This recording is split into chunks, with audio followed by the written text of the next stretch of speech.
Ces familles ont tout laissé derrière elles pour fuir la guerre et demander l'asile en Grande-Bretagne. Ces réfugiés-là étaient belges. Place Rogier à Bruxelles. À la hâte, ils ont rassemblé leurs bagages. C'est la panique. On est en août 1914. Des centaines de milliers de Belges fuient à l'arrivée des Allemands. Durant la guerre 14-18 notamment, énormément de Belges ont émigré, donc sont sortis de la Belgique pour immigrer dans un autre pays, comme les Pays-Bas, qui étaient neutres, l'Angleterre, on peut le voir, et puis évidemment la France. Au total, 1,5 million de Belges quittent le pays, c'est près de 20% de la population. Ostende. Les quais sont remplis de réfugiés. Pour atteindre l'Angleterre, il faut embarquer sur de petits bateaux de pêche et le périple est risqué.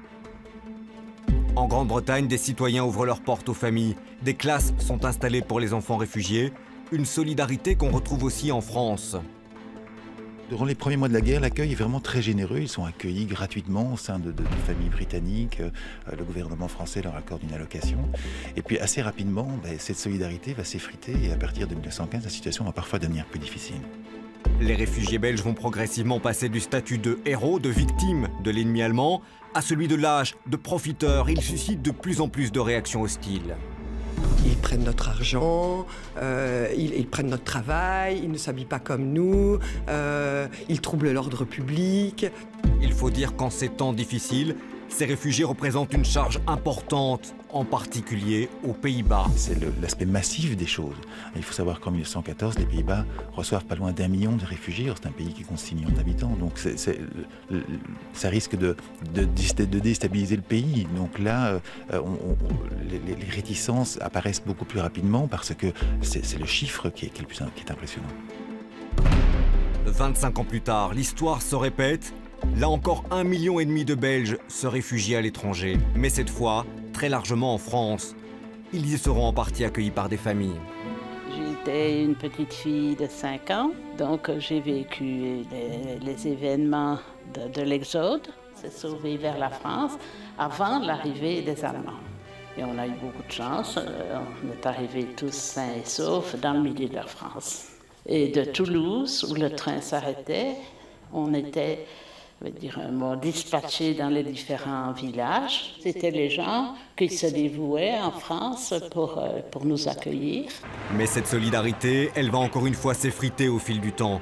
Et de retour au pays, ces réfugiés belges feront face aux critiques de ceux qui sont restés. La Belgique a aussi connu plusieurs vagues d'émigration économique, vers les pays voisins d'abord, et puis beaucoup plus loin. Des populations du Brabant, de l'actuel Brabant wallon, de la province de Namur, qui au milieu du 19e sont partis vers les États-Unis. On a aussi des populations qui sont parties en Amérique latine, en Russie un petit peu plus tard au 19e siècle. Donc la Belgique a aussi connu ces mouvements d'immigration, souvent de gens qui partaient vers une vie meilleure. Parce que la situation sociale des paysans en Belgique est misérable, les ouvriers agricoles ne gagnent pas assez d'argent et donc ils sont, comme il le dit si bien, chassés par le destin. Ils s'en vont chaussés de sabots, de chaussures à trous jusqu'aux États-Unis. Et c'est pour ça qu'aujourd'hui, il y a des villes américaines qui s'appellent Belgium, Namur ou encore Brussels. Et qu'on trouve des Américains qui parlent encore le wallon. Oh, ons hadden fretin als stuur. Le jaar ving. Je peux causer un miette, mais je peux comprendre ça, mais pour causer, c'est trop bien. 175 000 Belges auraient émigré au 19e siècle vers les États-Unis.